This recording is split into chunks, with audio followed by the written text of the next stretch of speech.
WhatsApp to success TNPSC academy Cuddalore. நாம் இப்போ இந்த காணொலியில் என்ன பார்க்க போகிறோம் அப்படின்னா, தமிழக பட்ஜெட் 2024-25 ஓகேவா. 2024-25க்கான நிதிநிலை அறிக்கை வந்து பார்த்தீங்கன்னா தமிழக சட்டமன்றத்தில் வந்து தாக்கல் செய்யப்பட்டிருக்கு ஓகேவா. இதுல இருந்து கண்டிப்பாக நமக்கு என்ன பண்ணுவாங்க அப்படின்னா, நடப்பு நிகழ்வுகளில் கொஸ்டின் கேட்பாங்க ஓகேவா. முதல்ல இந்த தமிழக பட்ஜெட் ஓகேவா, இது எந்த முறையில தாக்கல் செய்யப்படுது அப்படின்னு பாத்தீங்கன்னா, அரசியல் அமைப்பினுடைய பகுதி 6 ஓகேவா. பகுதி 6ல ஆர்டிகல் 202 ஓகேவா.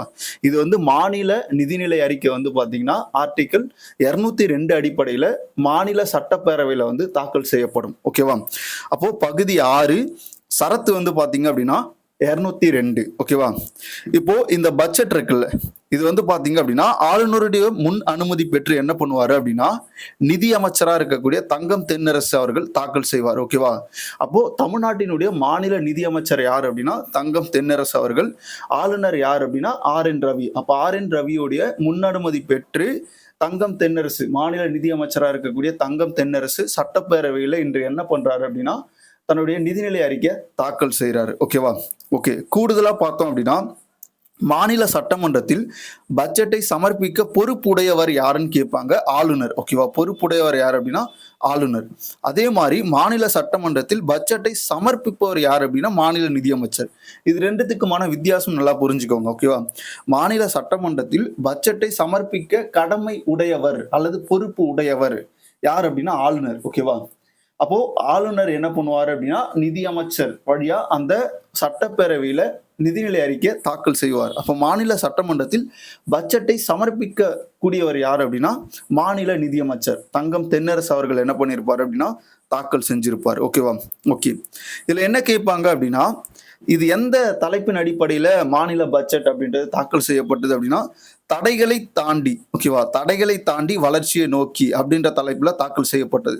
இந்த தலைப்பு எதுக்காக வைக்கப்பட்டது அப்படின்னா அதாவது டிஎம்கே அரசாங்கம் ஓகேவா, திமுக அரசாங்கம் வந்து பாத்தீங்க அப்படின்னா அவங்களுடைய ஆட்சி பொறுப்பு ஏற்கும்போது கொரோனா அலை இருந்தது. ரெண்டாவது வந்து பாத்தீங்கன்னா நிறைய இயற்கை பேரிடர்களை சந்திச்சிருக்காங்க.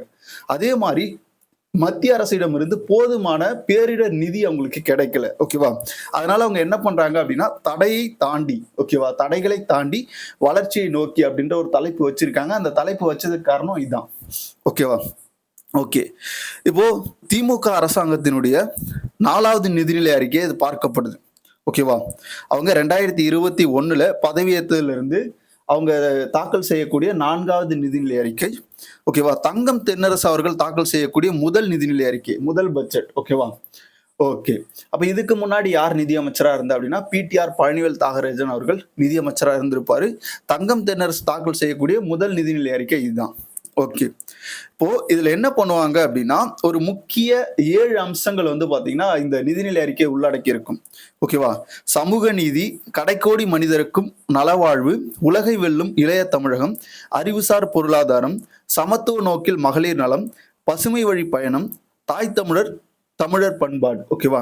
இந்த 7 முக்கிய தலைப்புகள் இது என்னன்னு சொல்லுவாங்க அப்படின்னா தமிழ் கனவு ஓகேவா. இந்த தமிழ் கனவு அப்படின்ற 7 முக்கிய தலைப்புகள் அடிப்படையில் இந்த பட்ஜெட் தாக்கல் செய்யப்பட்டிருக்கும். இதுல ஒவ்வொரு திட்டங்களும் ஒவ்வொரு அந்த தலைப்பின் கீழே வந்து பாத்தீங்க அப்படின்னா வரும். இப்ப சமூக நீதி எடுத்துக்கிட்டோம் அப்படின்னா 3ஆம் பாலினத்திற்கு என்ன பண்றாங்க, அரசே வந்து பாத்தீங்க அப்படின்னா முழு படிப்பு செலவையும் ஏற்கிறாங்க. அப்ப இந்த மாதிரி திட்டங்கள் சமூக நீதி கீழே வரும் ஓகேவா. அதே மாதிரி கடைக்கோடி மனிதருக்கும் நலவாழ்வு, இப்ப இன்னுயிர் காப்போம் அந்த மாதிரி திட்டங்கள் ஓகேவா. அதே மாதிரி உலகை வெல்லும் இளைய தமிழகம் ஓகேவா. இப்போ இந்த தமிழர்கள் என்ன பண்றாங்க அப்படின்னா புதுவிதமான கண்டுபிடிப்புகளை மேற்கொள்றாங்க. இது எல்லாமே பின்னாடி நம்ம பார்ப்போம் ஓகேவா. அப்போ தமிழ் கனவு அப்படின்னு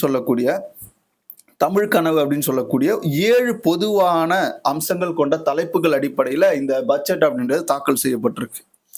ஓகே, அடுத்ததா நிதிநிலை அறிக்கை, அதாவது பட்ஜெட்டை தாக்கல் செய்யும் போது நம்முடைய மாநில நிதியமைச்சராக இருக்கக்கூடிய தங்கம் தென்னரசு அவர்கள் என்ன பண்றாரு அப்படின்னா ஒரு திருக்குறளை மேற்கோள் காட்டுறாரு ஓகேவா. இதெல்லாம் டிஎன்பிசி கொஸ்டின்ல கேட்பாங்க ஓகேவா. ஓகே, காட்சி கெளியவன் கடுஞ்சொல்லான் அல்லனேல் மீக்கூறு மன்னன் நிலம் ஓகேவா. காட்சிக்கு எளியவன் கடுஞ்சொல்லான் அல்லனேல் மீக்கூறும் மன்னன் நிலம். இந்த குறள் வந்து பாத்தீங்கன்னா 386வது குறள். இந்த குறள் என்ன சொல்ல வருது அப்படின்னா, காண்பதற்கு எளியவனாய் ஓகேவா? கடுஞ்சொல் கூறாதவனாய் இருந்தால் அந்த மன்னனுடைய ஆட்சிக்கு உட்பட்ட நாட்டை உலகம் புகழும் அப்படின்னு சொல்றாங்க. அப்ப இப்ப இருக்கக்கூடிய முதல்வர் எப்படி இருக்காரு அப்படின்னா, பார்க்கறதுக்கு ரொம்ப எளிமையா இருக்காரு. அதே மாதிரி வந்து பாத்தீங்கன்னா கடுஞ்சொல் கூறாதவரா இருக்காரு. ஓகேவா? அப்ப அதனால இந்த நாடே என்ன பண்ணுது? இவருடைய ஆட்சிய புகழுது.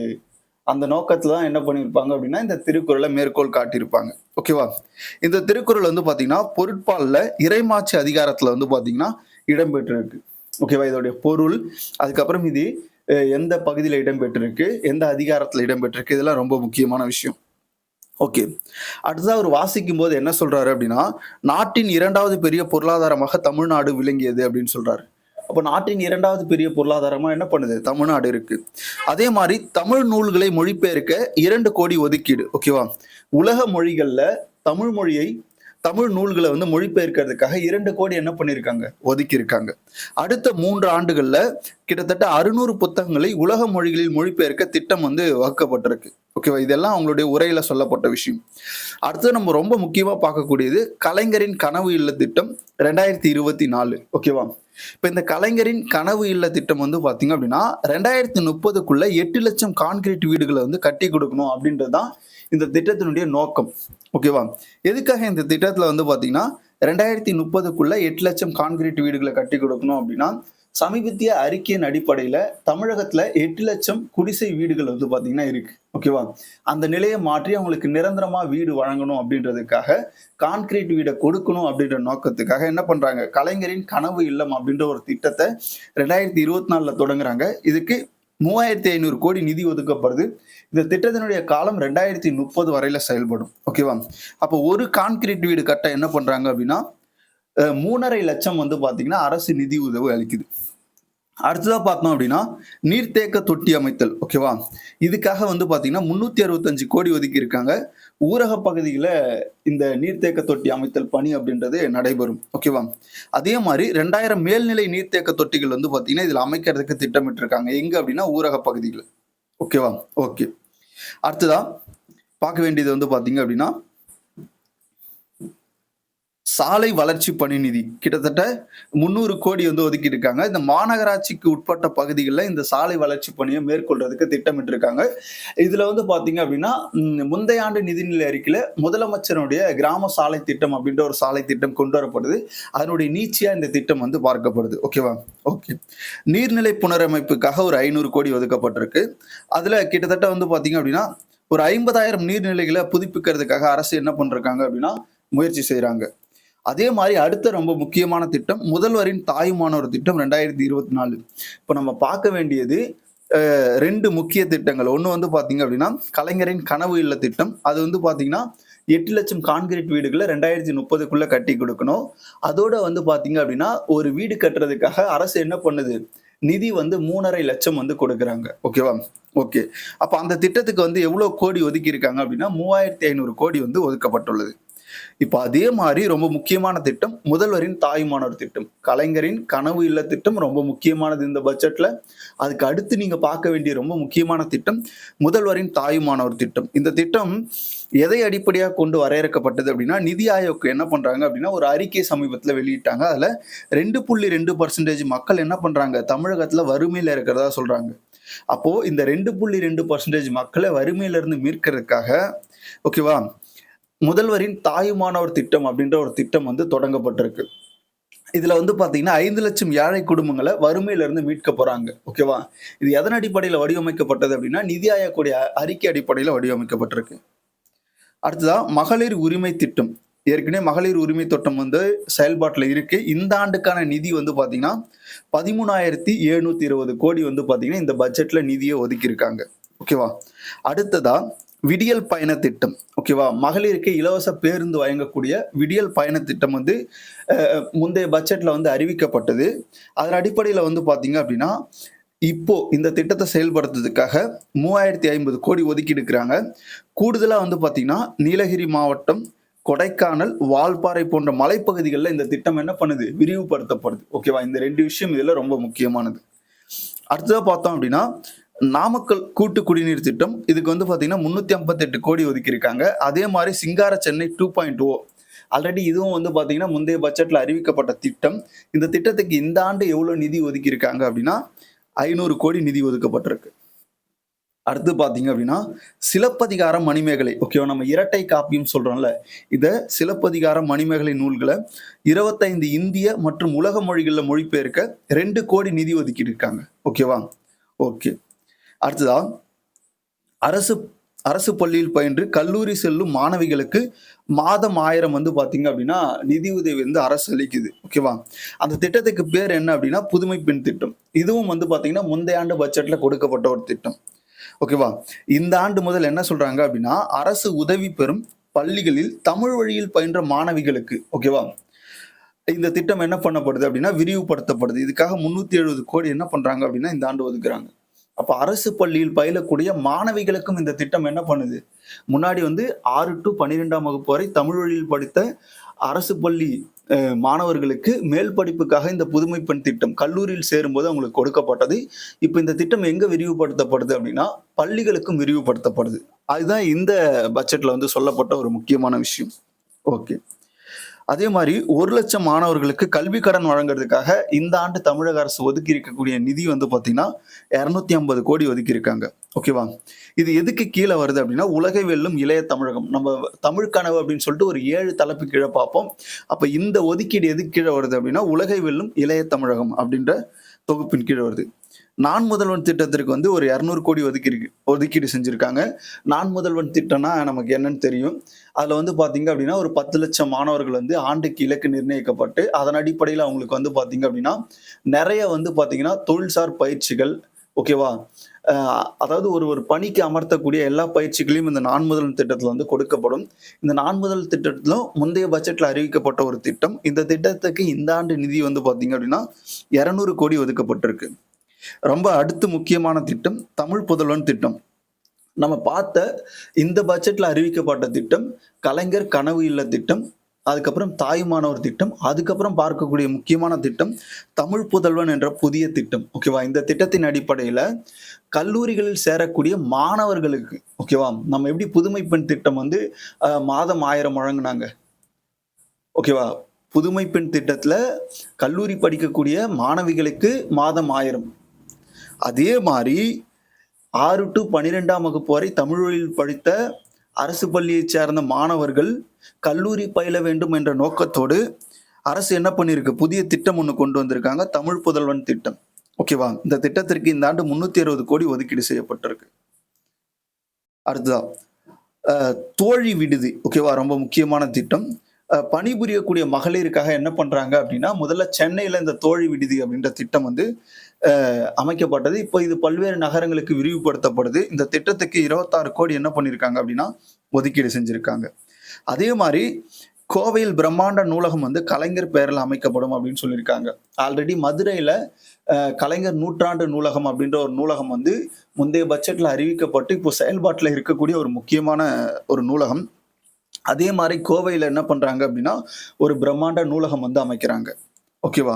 அடுத்து சென்னையில் உள்ள கோவளம், பெசன்ட் நகர், எண்ணூர் ஆகிய கடற்கரையில் 100 கோடி மதிப்பீட்டில் அழகுபடுத்தப்படும் அப்படின்றத சொல்றாங்க. ஓகேவா? இது எதுக்காக அப்படின்னா, நீலக்கொடி சான்றிதழ் வாங்குறதுக்காக. அது பின்னாடி நம்ம பார்ப்போம். அடுத்ததா, வைகை, காவிரி, தாமிரபரணி, நொய்யல் ஆறுகளை ஒட்டிய பகுதிகளை மேம்படுத்த புதிய திட்டம் வந்து உருவாக்கப்படும் அப்படின்றது இந்த பட்ஜெட்ல அறிவிச்சிருக்காங்க. அதே மாரி சென்னை பூவிருந்தவல்லி அருகே திரைப்பட நகரம் அமைக்க ஓகேவா? கிட்டத்தட்ட 500 கோடி வந்து பார்த்தீங்கன்னா, ஒதுக்கீடு செய்யப்பட்டிருக்கு. இதையும் பின்னாடி பார்ப்போம். சர்வதேச அந்த திரைப்பட நகரம் எங்க அமைக்கப்படுது அப்படின்றது. ஓகேவா? அடுத்தது மதுரை, கோவை, திருச்சி, ஈரோடு ஆகிய நகரங்களில் நதிகளை மீட்டெடுக்க விரிவான திட்ட அறிக்கை தயார் செய்யறதுக்காக ஒரு 5 கோடி ஒதுக்கி இருக்காங்க. இதன் அடிப்படையில குழு அமைக்கப்பட்டு இந்த திட்ட அறிக்கை அப்படின்றது தயார் செய்யப்படும். அடையாறு நதியை சீரமைக்கிறதுக்காக 1500 கோடி வந்து பார்த்தீங்க அப்படின்னா, தமிழக அரசின் சார்பில ஒதுக்கப்பட்டிருக்கு. ஆல்ரெடி முந்தைய வருடங்கள்ல வந்து பார்த்தீங்க அப்படின்னா, கிட்டத்தட்ட ஒரு 4000 கோடி சென்னையிலே செலவு பண்ணியிருப்பாங்க வடிகால் பணிக்காக. இப்ப இந்த அடையாறு நதியை சீரமைக்கிறதுக்காக 1500 கோடி என்ன பண்ணியிருக்காங்க? ஒதுக்கியிருக்காங்க. அடுத்து சென்னை கடற்கரை பகுதியில மேம்படுத்த ஒரு 100 கோடி ஒதுக்கீடு. அது நம்ம முன்னாடி கோவளம், எண்ணூர் இந்த பகுதியெல்லாம் பார்த்திருப்போம். சென்னை மாநகரில் பொது கழிப்பிடங்களை மேம்படுத்த ஒரு 430 கோடியில புதிய திட்டம் ஒன்று உருவாக்கப்படும் அப்படின்றதையும் அமைச்சர் வந்து சொல்லியிருக்காரு. ஓகேவா? அடுத்து பார்த்தீங்க அப்படின்னா, இதான் ரொம்ப முக்கியமானது. 2024, 25ஆம் ஆண்டில் சிவகங்கை மாவட்டம் கீழடி, விருதுநகர் மாவட்டம் வெம்பங்கோட்டை, புதுக்கோட்டை மாவட்டம் பொற்பானைக்கோட்டை, திருவண்ணாமலையில வந்து பார்த்தீங்க அப்படின்னா, கீழ் நமண்டி, தென்காசி மாவட்டத்தைச் சேர்ந்த திருமலாபுரம், அதுக்கப்புறம் திருப்பூர் மாவட்டத்தைச் சேர்ந்த கொங்கல் நகரம், கடலூர் மாவட்டத்துல மருங்கூரு, கிருஷ்ணகிரி மாவட்டம் சென்னூரு என மொத்தம் 8 இடங்கள்ல அகழ்வாய்வு பணிகளை மேற்கொள்றதுக்காக கிட்டத்தட்ட 5 கோடி வந்து பாத்தீங்கன்னா ஒதுக்கீடு செய்திருக்காங்க. ஓகேவா? இந்த 8 இடங்கள்ல புதியதாக தமிழக அரசு என்ன பண்ண போறாங்க அப்படின்னா, அகழ்வாய்வு பணியை மேற்கொள்ள போறாங்க. ஓகேவா? இதுக்காக வந்து பாத்தீங்கன்னா 5 கோடி நிதி வந்து ஒதுக்கியிருக்காங்க. அதே மாதிரி நாட்டிலே அகழ்வாய்வுக்காக அதிக நிதி ஒதுக்கீடு செய்த மாநிலம் எதுனா தமிழ்நாடு. இது வந்து பாத்தீங்க அப்படின்னா மாநில நிதி அமைச்சர் சட்டப்பேரவையிலே பதிவு செஞ்சிருக்காரு. இதுல உங்களுக்கு எப்படி கொஸ்டின் கேட்பாங்க அப்படின்னா, இப்ப சிவகங்கை மாவட்டம், ஓகேவா, அதே மாதிரி விருதுநகர் மாவட்டம், திருவண்ணாமலை இதெல்லாம் கொடுத்துட்டு இங்க எந்தெந்த பகுதியில் அகழ்வாராய்ச்சி மேற்கொள்ளப்படுது பொறுத்துக்க கேட்பாங்க. இது ரொம்ப முக்கியமானது. அடுத்தது, கீழடியில் திறந்தவெளி அரங்கம் அமைக்கிறதுக்காக ஒரு 17 கோடி செலவுல இந்த ஒரு கீழடி திறந்தவெளி அரங்காகும், அதாவது அருங்காட்சியகம் ஒன்று அமைக்க போறாங்க. ஓகேவா? இதுல எப்படி இருக்கும் அப்படின்னா, இந்த திறந்தவெளி அரங்குல அங்க கைப்பற்றப்பட்ட மண்பாண்டங்கள், அதுக்கப்புறம் முதுமக்கள் தாழிகள் இதெல்லாம் என்ன பண்ணுவாங்க, மக்கள் பார்வைக்கு காட்சிப்படுத்த போறாங்க. அதுதான் கீழடியில திறந்தவெளி அரங்கம் ஒன்று அமைக்க போறாங்க. அதுக்கு 17 கோடி வந்து செலவு பண்றாங்க. இது எதுல வருது அப்படின்னா, தாய் தமிழும் தமிழர் பண்பாடும் நம்ம முன்னாடி பார்த்த பொது கனவு தமிழ் கனவு அப்படின்றதுல ஒரு 7 அம்சங்கள் வந்து பார்த்திருப்போம். அதன் அடிப்படையில் சொல்லியிருப்பாங்க. அதே மாதிரி சிந்துவெளி நூற்றாண்டு கருத்தரங்கம் சென்னையில என்ன பண்ண போறாங்க அப்படின்னா நடத்த போறாங்க. ஓகேவா? சிந்துவெளி நூற்றாண்டு கருத்தரங்கம் எங்க நடக்க போகுது அப்படின்னா சென்னையில நடக்க போகுது. அதே மாதிரி தஞ்சாவூர் செங்கம்பட்டியில புதிய சிப்காட் பூங்கா அமைக்கிறதுக்காக ஒரு 120 கோடி வந்து என்ன பண்ணியிருக்காங்க, ஒதுக்கியிருக்காங்க. அதே மாதிரி விருதுநகர், கரூர், ஈரோடு இங்கெல்லாம் என்ன பண்ண போறாங்க அப்படின்னா ஜவுளி பூங்கா அமைக்க போறாங்க. அதுக்காக ஒரு 20 கோடி இந்த பட்ஜெட்ல நிதி ஒதுக்கப்பட்டிருக்கு. அடுத்து ரொம்ப முக்கியமான ஒரு கரண்ட் அஃபேர்ஸ். தூத்துக்குடி குலசேகரப்பட்டினத்துல கிட்டத்தட்ட ஒரு 2000 ஏக்கர் பரப்பளவுல விண்வெளி தொழில் உந்து சக்தி பூங்கா அமைக்கப்படும் அப்படின்றத சொல்லியிருக்காங்க. அப்போ விண்வெளி தொழில் உந்து சக்தி பூங்கா எங்க அமைக்கப்பட போகுது அப்படின்னா தூத்துக்குடி மாவட்டம் குலசேகரப்பட்டினத்துல வந்து அமைக்கப்பட போகுது. அதுக்காக கிட்டத்தட்ட ஒரு 2000 ஏக்கர் நிலம் கையகப்படுத்தப்பட்டிருக்கு. ஓகேவா? அதற்கான பணிகள்லாம் இப்போ தொடங்க ஆரம்பிச்சிருக்காங்க. அதையும் என்ன பண்ணியிருக்காரு அப்படின்னா நிதியமைச்சர் பதிவு செஞ்சிருக்காரு. அடுத்ததான் மதுரையில் 2500 சதுரடியில் தொழில் புத்தாக்க மையம் அமைக்கப்படும் அப்படின்றத சொல்லியிருக்காங்க. அடுத்தது வந்து பார்த்தீங்க அப்படின்னா மருத்துவத்துறைக்கு இந்த ஆண்டுக்கான பட்ஜெட்ல எவ்வளோ நிதி ஒதுக்கிடப்பட்டிருக்கு அப்படின்னா 2024-25ல் 20,198 கோடி சுகாதாரத்துறைக்கு வந்து ஒதுக்கியிருக்காங்க. இது வந்து பார்த்தீங்கன்னா முந்தைய ஆண்டை விட ஒரு 1537 கோடி வந்து நிதி அதிகமாக இந்த ஆண்டு ஒதுக்கியிருக்காங்க. அதை வந்து பதிவு செஞ்சுருக்காங்க. அதே மாதிரி உயர்கல்வித்துறைக்கு இந்த பட்ஜெட்ல எவ்வளவு நிதி ஒதுக்கப்பட்டிருக்கு அப்படின்னா கிட்டத்தட்ட 8212 கோடி நிதி வந்து பாத்தீங்கன்னா ஒதுக்கப்பட்டிருக்கு. ஓகேவா? ஓகே. அடுத்து பள்ளி கல்வித்துறைக்கு தான் இருக்கிறதுலே வந்து பாத்தீங்கன்னா பட்ஜெட்ல அதிக நிதி ஒதுக்கப்பட்டிருக்கு. 44,042 கோடி வந்து பாத்தீங்க அப்படின்னா நிதி ஒதுக்கப்பட்டிருக்கு. அடுத்ததா இல்லம் தேடி கல்வி திட்டம். இதெல்லாம் வந்து பாத்தீங்கன்னா முந்தைய பட்ஜெட்கள்ல சொல்லப்பட்ட திட்டங்கள். ஓகேவா? இதுக்கு இந்த ஆண்டு 100 கோடி நிதி ஒதுக்கீடு செய்யப்பட்டிருக்கு.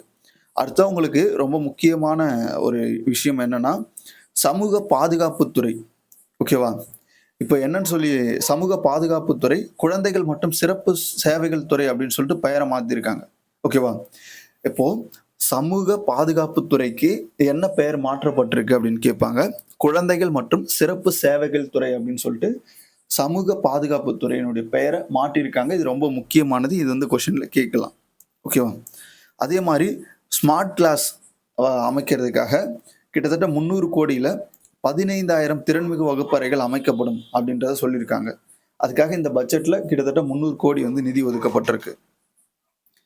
அடுத்ததா பார்த்தோம் அப்படின்னா 10,000 புதிய மகளிர் சுய உதவி குழுக்கள் உருவாக்க கிட்டத்தட்ட 35,000 கோடி ஒதுக்கீடு செஞ்சிருக்காங்க.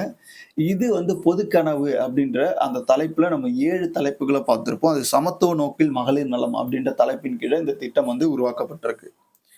3ஆம் பாலினத்தின் கல்வி படிப்பினுடைய முழு செலவையும் யாரே ஏற்கும் அப்படின்னு சொல்லியிருக்காங்கன்னா அரசே ஏற்கும் அப்படின்றத பதிவு செஞ்சிருக்காங்க. அதே மாதிரி ஊட்டச்சத்து குறைபாடுகளை உள்ள தாய்மார்களுக்கு சிறப்பு ஊட்டச்சத்து வழங்கக்கூடிய திட்டம் ஒன்று இந்த இதுல வந்து பாத்தீங்கன்னா தொடங்கப்பட்டிருக்கு. அவங்களுக்கு இரும்பு சத்து மாத்திரை, போலிக் மாத்திரை இது எல்லாமே என்ன பண்ணுவாங்க அப்படின்னா குடுப்பாங்க. கரெக்ட்டா அவங்க கர்ப்பகால பராமரிப்பு காலத்துல என்னென்ன ஊட்டச்சத்துக்கள் வழங்கப்படும் அப்படின்றதுக்கான முழு தகவல் அடங்கிய அந்த தொகுப்போட அவங்களுக்கு ஊட்டச்சத்து அந்த அமைப்பு வந்து பார்த்தீங்கன்னா கொடுக்கப்படும் அப்படின்றதையும் இதுல சொல்லியிருப்பாங்க. அதே மாரி வடசென்னை வளர்ச்சி திட்டத்திற்கு ஒரு 1000 கோடி நிதி ஒதுக்கியிருக்காங்க. இதன் மூலம் புதிய குடியிருப்புகள், திறன்மிகு பள்ளிகள், தொழிற்பயிற்சி மையங்கள், மருத்துவமனைகள், அதே மாரி ஏரிகள் இது எல்லாமே இந்த வடசென்னை வளர்ச்சி திட்டத்தின் கீழ சீரமைக்கப்படும் அப்படின்றத சொல்லியிருக்காங்க. கிட்டத்தட்ட 1000 கோடி வந்து இதுக்காக நிதி ஒதுக்கீடு செஞ்சிருக்காங்க. கோவையில 20,00,000 சதுர அடியில 1100 கோடி செலவில் தகவல் தொழில்நுட்ப பூங்கா அமைக்கப்படும் அப்படின்னு சொல்லியிருக்காங்க. அதுக்கப்புறம் மதியிறுக்கம் ஆட்டிசம் உடையோருக்கான உயர்திறன் மையம் 25 கோடி வந்து பார்த்தீங்கன்னா ஒதுக்கீடு. இந்த ஆட்டிசம் குறைபாடுல பாதிக்கப்பட்டிருக்கக்கூடிய அவங்களுக்கு வந்து பார்த்தீங்க அப்படின்னா உயர்திறன் மையம் வந்து பார்த்தீங்கன்னா அமைக்கப்படும் அப்படின்றத சொல்லியிருக்காங்க. அதுக்காக இந்த பட்ஜெட்ல 25 கோடி வந்து பார்த்தீங்கன்னா நிதி ஒதுக்கீடு செய்யப்பட்டிருக்கு. அடுத்து ரொம்ப முக்கியமானது தமிழ்நாடு மாநில நெடுஞ்சாலை ஆணையம் ஒன்று உருவாக்க போறாங்க. எதுக்காக அப்படின்னா ஒரு சர்வதேச அளவுல வந்து பார்த்தீங்க அப்படின்னா இந்த ரோடு அதாவது நெடுஞ்சாலைகள் அமைக்கணும், அதை பராமரிப்புக்கு கொடுக்கணும், தமிழகத்தில் ஏற்படக்கூடிய அந்த சாலை விபத்துக்களை தடுக்கணும். ஓகேவா? இந்த நோக்கத்தில் என்ன பண்ண போறாங்க அப்படின்னா தமிழ்நாடு அரசு மாநில நெடுஞ்சாலை ஆணையம் அப்படின்ற ஒரு ஆணையத்தை அமைக்க போறாங்க. ஓகே. அடுத்தது கலைஞர் பன்னாட்டு அரங்கம் 3,00,000 சதுர அடியில கிழக்கு கடற்கரை சாலையில முட்டுக்காடு பகுதியில் வந்து அமைக்க போறாங்க. எங்க அப்படின்னா முட்டுக்காடு பகுதியில். ஓகேவா? அடுத்தது முன்னாள் படை வீரர் நலன், சொத்து வரி, வீட்டு வரி மீளப்பெறும் திட்டம் அப்படின்ற ஒரு திட்டம் வந்து முன்னாள் படை வீரர்கள் ஓகேவா எக்ஸ் ஆர்மியில் ஒர்க் பண்ணவங்களுக்காக என்ன பண்றாங்க அப்படின்னா இந்த திட்டத்தை கொண்டு வந்திருக்காங்க. எதுக்காக அப்படின்னா அவங்களுடைய சொத்து வரி, மீட்டு வரி, வீட்டு வரி மீளப்பெறும் திட்டம் அப்படின்ற ஒரு திட்டம் வந்து இங்க கொண்டு வரப்பட்டிருக்கு. அடுத்ததா முதலமைச்சரின் கிராம சாலை திட்டத்திற்கு கிட்டத்தட்ட 1000 கோடி நிதி ஒதுக்கப்பட்டிருக்கு அப்படின்றதையும் சொல்லியிருக்காங்க. இதெல்லாம் முந்தைய ஆண்டு பட்ஜெட்ல அறிவிக்கப்பட்ட திட்டம். அப்ப இந்த ஆண்டு பட்ஜெட்ல என்னென்ன திட்டம் அறிவிச்சாங்க அப்படின்னா தாயுமானவர் திட்டம், கலைஞரின் கனவு இல்ல திட்டம், அதுக்கப்புறம் வந்து தமிழ் புதல்வன் அப்படின்ற ஒரு திட்டம், இதெல்லாம் இந்த ஆண்டு பட்ஜெட்ல அறிவிக்கப்பட்டது. அதுக்கப்புறம் ஊட்டச்சத்து ஓகேவா தாய்மார்களுக்கு சிறப்பு ஊட்டச்சத்து திட்டம் வந்து அறிவிச்சிருப்பாங்க. இதெல்லாம் இந்த ஆண்டு பட்ஜெட்ல அறிவிக்கப்பட்ட திட்டம். இன்னும் பின்னாடி நம்ம சில திட்டங்களை பார்ப்போம். அடுத்ததா பாத்தீங்க அப்படின்னா 5,718 கோடி மதிப்பில் கிட்டத்தட்ட 6,071 ஏக்கர் கோயில் நிலங்களை வந்து இந்து சமய அறநிலைத்துறை என்ன பண்ணியிருக்காங்க மீட்டு இருக்காங்க அப்படின்றத சொல்லியிருக்காங்க. 20 கோடியில் கைவினை கலைஞர் மேம்பாட்டு திட்டம் ஒன்று தொடங்கியிருக்காங்க. ஓகேவா? அதே மாதிரி மொழி தொழில்நுட்ப தொழில் நிறுவனங்களுக்கு நிதி உதவி அளிக்க ஒரு 5 கோடி வந்து பாத்தீங்கன்னா இந்த பட்ஜெட்ல நிதி ஒதுக்கிடப்பட்டிருக்கு. அடுத்து உங்களுக்கு கேட்கணும் அப்படின்னா புதிய கூட்டு குடிநீர் திட்டம் எந்தெந்த மாவட்டங்களுக்கு வந்து அறிவிக்கப்பட்டிருக்கு, அதுல எவ்வளவு நிதி ஒதுக்கிடப்பட்டிருக்கு அப்படின்ட்டு கேட்பாங்க. நாமக்கலுக்கு வந்து பாத்தீங்கன்னா கிட்டத்தட்ட 358 கோடியும், திண்டுக்கலுக்கு வந்து பாத்தீங்கன்னா 565 கோடி, பெரம்பலூர்ல வந்து பாத்தீங்கன்னா 500 அதாவது பெரம்பலூர்ல 366 கோடி. ஓகேவா? இது கடைக்கோடி மனிதருக்கும் நல்வாழ்வு அப்படின்ற அந்த 7 அம்சங்கள்ல ஒரு அம்சம் வந்து இது இடம்பெற்றிருக்கும். ஓகேவா? அப்ப புதிய கூட்டு குடிநீர் திட்டம் நாமக்கல், திண்டுக்கல், பெரம்பலூர் இந்த 3 மாவட்டங்களுக்கு அறிவிக்கப்பட்டிருக்கு. ஓகேவா? இதுல அந்தந்த மாவட்டங்களுக்கு எவ்வளவு நிதி ஒதுக்கிடப்பட்டிருக்கு அப்படின்றத நம்ம பார்த்திருப்போம். அடுத்ததா முதலமைச்சருடைய காலை உணவு திட்டம் இதுவும் முந்தைய ஆண்டு பட்ஜெட்டில் தொடங்கப்பட்ட திட்டம் தான். ஊரக பகுதிகளில் அரசு உதவி பெறும் பள்ளிகளில் பயிலும் 1 to 5ஆம் வகுப்பு வரை மாணவர்களுக்கு இந்த திட்டம் விரிவாக்கப்படுது. முன்னாடி நகர்ப்புற பகுதிகளில் மட்டுமே இந்த திட்டம் அப்படின்றது செயல்படுத்தப்பட்டது. இப்போதான் என்ன பண்றாங்க அப்படின்னா கூடுதலாக ஊரக பகுதியில் இருக்கக்கூடிய 1 to 5ஆம் வகுப்பு வரை படிக்கக்கூடிய மாணவர்களுக்கு இந்த திட்டம் விரிவாக்கம் செய்றாங்க. ஓகேவா? இது ரொம்ப முக்கியமான விஷயம். அடுத்ததான் 1000 நபர்களுக்கு ஒன்றிய பணியாளர் தேர்வாணையம், அதுக்கப்புறம் ரயில்வே, வங்கி தேர்வுகளுக்கான பயிற்சி வந்து பாத்தீங்கன்னா 6 மாதம் உறைவிடம். ஓகேவா? கிட்டத்தட்ட வந்து பாத்தீங்கன்னா ஒன்றிய பணியாளர் தேர்வாணையம் நடத்தக்கூடியது இந்த யூபிஎஸ்சி. ஓகேவா? அவங்க நடத்தக்கூடிய எக்ஸாம் எஸ்எஸ்சி, ஆர்ஆர்பி. ஓகேவா?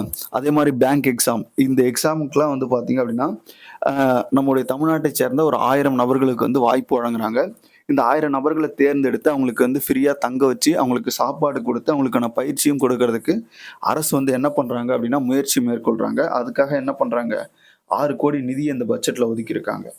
இது எங்கெங்க அப்படின்னா சென்னை, கோயம்புத்தூர், மதுரை. ஓகேவா? இந்த 3 முக்கிய நகரங்கள்ல வந்து பாத்தீங்கன்னா இந்த திட்டம் செயல்படுத்த போகுது. ஓகேவா? இந்த திட்டம் வந்து இந்த 3 முக்கிய பகுதிகள்ல செயல்படும். ஆனா, தமிழகத்தில் எந்த பகுதியிலிருந்து மாணவர்கள் என்ன பண்ணலாம்? இதுல பங்கேற்கலாம். இது எதுல வருது அப்டின்னா, சமூக நீதி அதாவது எல்லாருக்கும் எல்லாம் அப்டின்ற நம்ம பொதுக்கனவு 7 அம்சங்கள்ல ஒரு அம்சமா இத குறிப்பிட்டிருப்பாங்க. அதுக்கப்புறம் பேராசிரியர் அன்பழகன் பள்ளி மேம்பாட்டு திட்டம். இதுக்காக ஒரு 1000 கோடி இந்த பட்ஜெட்ல ஒதுக்கிடப்பட்டிருக்கு. இதுவும் முந்தைய ஆண்டு பட்ஜெட்ல வந்த ஒரு திட்டம் தான். அதுக்கப்புறம் ராமநாதபுரத்தில் கடல்சார் நீர் விளையாட்டு மையம் வந்து அமைக்க போறாங்க. இது ரொம்ப முக்கியமானது. பின்னாடி இத பத்தி நம்ம பார்ப்போம். அடுத்து மாற்றுத்திறனாளி விளையாட்டு வீரர்களுக்கு 6 இடங்கள்ல பாரா ஒலிம்பிக் விளையாட்டு மையம். இதுவும் எங்கெங்க அமைக்கப்படுது அப்படின்றத பின்னாடி நம்ம சொல்லியிருப்போம். அதுக்கப்புறம் புற்றுநோய் மேலாண்மை இயக்கம். ஓகேவா? புற்றுநோய் குறித்த விழிப்புணர்வு, அதிலிருந்து பாதுகாக்கக்கூடிய வழிமுறைகள் இதெல்லாம் மேற்கொள்றதுக்காக புற்றுநோய் மேலாண்மை இயக்கம் அப்படின்ற ஒரு இயக்கத்த வந்து தமிழக அரசு தொடங்க போறதா சொல்லியிருக்காங்க. அடுத்ததா தமிழ்நாட்டில் முதல் முறையாக உலக புத்தொழில் மாநாடு நடத்தப்படும். ஓகேவா? எங்க அப்படின்னா சென்னையில. சென்னையில நடத்தப்படும். அடுத்து விருதுநகர், சேலத்துல வந்து ஜவுளி பூங்கா அமைக்க போறாங்க. இதுல கிட்டத்தட்ட வந்து பார்த்தீங்க அப்படின்னா 240 அதாவது 2483 கோடி ஓகேவா? நிதி ஒதுக்கீடு செய்யப்பட்டிருக்கு. 2.08 லட்சம் வேலை வாய்ப்புகள் வந்து இதனால உருவாக்க போறதா சொல்லியிருக்காங்க. ஓகேவா? அடுத்தது குறுந்தொழில் தொகுப்புகள் எங்கெங்க அமைக்கப்பட போகுது அப்படின்னா விருதுநகர், செங்கல்பட்டு, கன்னியாகுமரி, சேலம், நாமக்கல், புதுக்கோட்டை இந்த பகுதியெல்லாம் குறுந்தொழில் தொகுப்புகள் வந்து உருவாக்கப்படும் அப்படின்றத சொல்லியிருக்காங்க. அடுத்ததா 30 கோடியில மின் அலுவலக திட்டம் செயல்படுத்தப்படும் அப்படின்றது இதுல அறிவிச்சிருப்பாங்க. இது இந்த பட்ஜெட்ல அறிவிக்கப்பட்ட ஒரு திட்டம். மின் அலுவலக திட்டம் அப்படின்னா ஒட்டுமொத்தமா வந்து பாத்தீங்க அப்படின்னா இந்த பேப்பர் இல்லாம எல்லாத்தையுமே கணினிமயமாக்கக்கூடிய முயற்சிகளை மேற்கொள்ளக்கூடிய ஒரு அலுவலகமா இந்த திட்டம் வந்து செயல்படும். மாண்புமிகு தமிழ்நாடு முதலமைச்சர் தலைமையில் தமிழ்நாடு செயற்கை நுண்ணறிவு இயக்கம் வந்து தொடங்கப்படும் சொல்லியிருக்காங்க. இது எதுல வருது அப்படின்னா நம்ம பொது கனவுகள் 7 தலைப்புகள் பார்த்தோம்ல. அதுல அறிவுசார் பொருளாதாரம் அப்படின்ற தலைப்பின் கீழ வருது. ஓகேவா? அப்போ தமிழ்நாடு செயற்கை நுண்ணறிவு இயக்கம் யாரின் தலைமையில் செயல்படுது? ஓகேவா? அதனுடைய தலைவர் யாருன்னு கேட்பாங்க. யார் அப்படின்னா நம்முடைய மாநில முதலமைச்சர். ஓகேவா? ஓகே. சென்னை மெட்ரோ ரயில் 2ஆம் கட்டம் வந்து கிட்டத்தட்ட 12,000 கோடி நிதி ஒதுக்கிடப்பட்டிருக்கு. இதுல வந்து கூடுதலா எந்தெந்த பகுதிகள் சேர்க்கப்படும் அப்படின்னா பரந்தூர் விமான நிலையம், கீழாம்பாக்கம் பேருந்து நிலையம் இந்த 2 வழித்தடங்களையும் இணைக்க போறாங்க. இதுக்காக கிட்டத்தட்ட 12,000 கோடி வந்து ஒதுக்கீடு செஞ்சிருக்காங்க. அதுக்கப்புறம் பசுமை ஆற்றல் நிறுவனம் வந்து தோற்றுவிக்கப்படும். எதுக்காக அப்படின்னா பசுமை வழி பயணம் மேற்கொள்றதுக்காக. ஓகேவா? ஓகே. அடுத்தது கல்லணை கால்வாய் வந்து ஒரு 400 கோடி மதிப்பீட்டுல புனரமைக்கப்படும். இது குறிப்பா வந்து பாத்தீங்கன்னா தஞ்சாவூர், புதுக்கோட்டை மாவட்டங்கள்ல கிட்டத்தட்ட 2 லட்சம் ஏக்கர் பாசன வசதி பெறும் இதனால அப்படின்றது இங்க பதிவு செஞ்சிருக்காங்க. அதுக்கப்புறம் அண்ணல் அம்பேத்கர் தொழில் முன்னோடி திட்டம். இந்த திட்டத்தின் அடிப்படையில வந்து பாத்தீங்க அப்படின்னா ஆஹ் ஆஹ் அதாவது வந்து பாத்தீங்க அப்படின்னா பட்டியலிடப்பட்ட மற்றும் பழங்குடியினர்களுக்கு வந்து பாத்தீங்கன்னா தொழில் முன்னோர்களை ஊக்குவிக்கிறதுக்காக அண்ணல் அம்பேத்கர் தொழில் முன்னோடிகள் திட்டம் தொடங்கப்பட்டது. அதன் அடிப்படையில் இந்த திட்டத்துக்கு இப்போ வந்து என்ன பண்ணியிருக்காங்க அப்படின்னா நிதி ஒதுக்கீடு செஞ்சிருப்பாங்க. அந்த நிதி ஒதுக்கீடு மட்டும் எவ்வளோன்னு பார்த்துக்கோங்க. ஓகே, அதுல கொடுக்கல கரெக்டா. அதுக்கப்புறம் வந்து பாத்தீங்கன்னா நீலக்கொடி சான்றிதழ். ஓகேவா? இது வந்து பாத்தீங்க அப்படின்னா முன்னாடி கோவளம் கடற்கரைக்கு கொடுத்துருந்தாங்க. ஓகேவா? இப்ப என்ன பண்ண போறாங்க அப்படின்னா இந்த நீலக்குடி கடற்கரை சான்றிதழ் அதாவது தூய்மையான அந்த கடற்கரைகளுக்கு என்ன பண்றாங்க அப்படின்னா நீலக்குடி சான்றிதழ் அப்படின்ற சர்வதேச அங்கீகாரம் கொடுக்கப்படும். இப்போ தமிழ்நாட்டில் இருக்கக்கூடிய கடற்கரைகளை மேம்படுத்த செஞ்சு அதுக்கு நீலக்குடி சான்றிதழை பெறதுக்காக தமிழக அரசு முயற்சி செய்றாங்க. எங்கெங்கன்னு பாத்தீங்கன்னா சென்னை மெரினா, கடலூர்ல இருக்கக்கூடிய சில்வர் பீச், விழுப்புரத்தில் இருக்கக்கூடிய மரக்காணம் பீச், நாகப்பட்டினம் ராமேஸ்வரம் பீச், புதுக்கோட்டையில் இருக்கக்கூடிய கட்டுமாவடி, அதுக்கப்புறம் வந்து பாத்தீங்க அப்படின்னா ராமநாதபுரத்தினுடைய அரியமான், தூத்துக்குடியில் இருக்கக்கூடிய காயல்பட்டினம், திருநெல்வேலியுடைய கோடவிலை. ஓகேவா? இப்போ இந்த எல்லா பீச்சுக்கும் என்ன பண்ண போறாங்க அப்படின்னா நீலக்குடி சான்றிதழ் பெறதுக்காக அதை தூய்மையாக்கி அதை பாதுகாக்க போறாங்க. ஓகேவா? ஓகே. அப்ப இதுக்கு முன்னாடி கோவளம் பீச் வந்து அந்த நீலக்குடி சான்றிதழ் வந்து பெற்றிருப்பாங்க. இப்ப இதுக்காக தமிழக அரசு என்ன பண்றாங்க அப்படின்னா கிட்டத்தட்ட ஒரு 250 கோடி நிதி ஒதுக்கீடு செஞ்சிருக்காங்க. அடுத்தா அயோத்திதாசர் பண்டிதர் குடியிருப்பு மேம்பாட்டு திட்டத்துக்கு ஒரு 230 கோடி ஒதுக்கீடு செஞ்சிருக்காங்க. இது பட்டியலினம் மற்றும் பழங்குடியின மக்களுக்கு வந்து பாத்தீங்க அப்படின்னா வீட்டு வசதி வாரியம் மூலம் வீடுகள் வந்து வழங்கக்கூடிய ஒரு திட்டம். இந்த திட்டத்தின் அடிப்படையில இந்த ஆண்டு பட்ஜெட்ல கிட்டத்தட்ட ஒரு 230 கோடி என்ன பண்ணியிருக்காங்க ஒதுக்கீடு செஞ்சிருக்காங்க. அடுத்ததா ஆதி திராவிட இளைஞர்களுக்கான தொழில் முனைவோர் கடன் திட்டம். இது 35% வட்டி மானியத்துடன் 10 லட்சம் வரை என்ன பண்ணலாம் அப்படின்னா இந்த திட்டத்துல கடன் பெறலாம். இதுக்காக என்ன பண்றாங்க, 50 கோடி வந்து நிதி ஒதுக்கீடு செஞ்சிருக்காங்க. ஓகேவா? ஓகே. அடுத்ததா 500க்கும் மேற்பட்ட பெண்கள் மற்றும் மாற்றுத்திறனாளிகள் மற்றும் 3ஆம் பாலினத்தவரை பணியில் அமர்த்தும் புதிய தொழில் நிறுவனங்களுக்கு ஊதிய மானியம் வழங்கப்படும் அப்படின்றத சொல்லியிருக்காங்க. ஏன் அப்படின்னா இவங்களுக்கு வந்து வேலை வாய்ப்புல முன்னுரிமை கொடுக்கக்கூடிய நிறுவனங்களுக்கு இந்த மாதிரி ஊக்கம் அளிச்சா மட்டும்தான் அவங்க என்ன பண்ணுவாங்க, நிதி வேலை வாய்ப்பை கொடுப்பாங்க. ஓகேவா? அதனால இந்த மாதிரி வேலை வாய்ப்பு கொடுக்கக்கூடிய நிறுவனங்களுக்கு அரசு சார்பில் என்ன பண்றாங்க, ஊதிய மானியம் வந்து கொடுக்குறாங்க. ஓகே. அதுக்கப்புறம் இலவச ஒய்ஃபை. ஓகேவா? எங்கெங்க அப்படின்னா சென்னை, கோவை, மதுரை, திருச்சி, சேலம் ஆகிய 5 மாவட்டங்கள்ல மொத்தம் 1000 இடங்கள் தேர்வு செய்யப்பட்டு இலவச ஒய்ஃபை சேவை வந்து வழங்கப்படும் அப்படின்றத சொல்லியிருக்காங்க. அடுத்தது காலை உணவு திட்டம் வந்து விரிவாக்கம் செஞ்சிருப்பாங்க. இதை நம்ம பார்த்திருப்போம். ஓகேவா? இப்போ காலை உணவு திட்டம் மூலம் கிட்டத்தட்ட 2.5 லட்சம் மாணவர்களுக்கு வந்து இது விரிவுபடுத்தப்பட்டு கிட்டத்தட்ட 600 கோடி வந்து நிதி ஒதுக்கீடு செஞ்சிருக்காங்க. ஒருங்கிணைந்த குழந்தைகள் மேம்பாட்டு திட்டத்துக்கு வந்து ஒரு 3123 கோடி வந்து ஒதுக்கீடு செஞ்சிருக்காங்க. இந்த காலை உணவு திட்டம் வந்து எங்க விரிவாக்கம் செய்யப்பட்டது அப்படின்னா முதல்ல நகர்ப்புற பகுதிகளில் மட்டும்தான் இந்த காலை உணவு திட்டம் இருந்தது. தற்போது என்ன பண்றாங்க, ஊரக பகுதிகளில் 1 முதல் 5ஆம் வகுப்பு வரையில படிக்கக்கூடிய மாணவர்களுக்கு அரசு பள்ளி மற்றும் அரசு உதவி பெறும் பள்ளிகளில் இந்த திட்டம் விரிவுபடுத்தப்படுது. இது முன்னாடியே பார்த்துருப்போம். அடுத்தது வந்து பார்த்தீங்க அப்படின்னா தஞ்சாவூர், சேலம், வேலூர், திருப்பூர், தூத்துக்குடியில் 13,000 பேருக்கு வேலைவாய்ப்பு வழங்கிடும் வகையில் நியோ டைட்டில் பூங்காக்கள் வந்து அமைக்கப்படும். இந்த நியோ டைட்டில் பூங்கா தமிழகத்துல முதல்ல எங்க அமைக்கப்பட்டது அப்படின்னா விழுப்புரத்துல அமைக்கப்பட்டு தற்போது பயன்பாட்டுக்கு வந்திருக்கு. ஓகேவா? அது ரொம்ப முக்கியமானது. அதுக்கப்புறம் நகர்ப்புற பசுமை திட்டம் அப்படின்ற ஒரு புதிய திட்டத்தை வந்து தொடங்கியிருக்காங்க. இந்த திட்டத்தின் கீழே பசுமை தமிழ்நாடு இயக்கம், அதுக்கப்புறம் தொண்டு நிறுவனங்கள் மற்றும் பொதுமக்களின் பங்களிப்போடு இந்த திட்டம் வந்து நடைமுறைப்படுத்தப்படும் அப்படின்றத சொல்லியிருக்காங்க. அப்போ நகர்ப்புற பசுமை திட்டம் அப்படின்றது நகர்ப்புறங்கள்ல வந்து பார்த்தீங்கன்னா ஒரு குறிப்பிட்ட இடங்கள்ல மர வளர்ப்பை ஊக்குவிக்கிறது, அங்க இருக்கக்கூடிய சதுப்பு நிலங்களை பாதுகாக்கிறது, அங்க கார்பன் குறைக்கிறது, இந்த மாதிரி விஷயங்கள்லாம் என்ன பண்ண போறாங்க அப்படின்னா பண்ண போறாங்க. பசுமை கட்டிடங்களை உருவாக்க போறாங்க. ஓகேவா? இது எல்லாம் தான் இந்த திட்டத்துல பண்ண போறாங்க. அதே மாதிரி அண்ணல் அம்பேத்கருடைய ஒரு கூற்று வந்து இங்க மேற்கோள் காட்டப்பட்டிருக்கும். இது ரொம்ப முக்கியமானது. ஒரு சமூகத்தில் பெண்கள் அடையும் வளர்ச்சியை கொண்டு அச்சமூகத்தின் வளர்ச்சியை மதிப்பிட வேண்டும் என உரைத்தவர் அண்ணல் அம்பேத்கர். ஓகேவா? இதை நிதி அமைச்சர் என்ன பண்ணியிருப்பாரு, பட்ஜெட் உரையில மேற்கோள் காட்டியிருப்பாரு. அப்ப இதெல்லாம் கேட்கறதுக்கான வாய்ப்புகள் இருக்கு. அடுத்து சமூக பாதுகாப்புத்துறை என்ற பெயரில் இயங்க வந்த இந்த துறை இனி குழந்தைகள் நலன் மற்றும் சிறப்பு சேவைகள் துறை என மாற்றப்படும். இது நம்ம முன்னாடியே பார்த்திருப்போம். ஓகேவா? அப்ப சமூக பாதுகாப்புத்துறை தற்போது என்ன பெயரில் மாற்றப்பட்டுள்ளது அப்படின்னு கேட்பாங்க.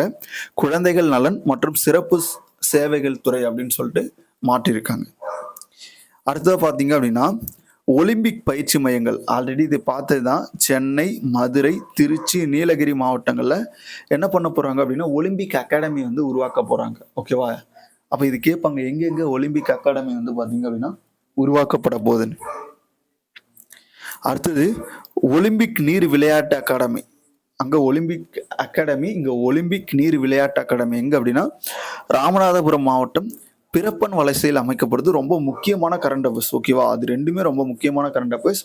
ஒலிம்பிக் நீர் விளையாட்டு academy, Olympic water sports academy எங்க அமைக்கப்படுறாங்க, ராமநாதபுரம் மாவட்டம் பிறப்பன் வலசையில் அமைக்க போறாங்க.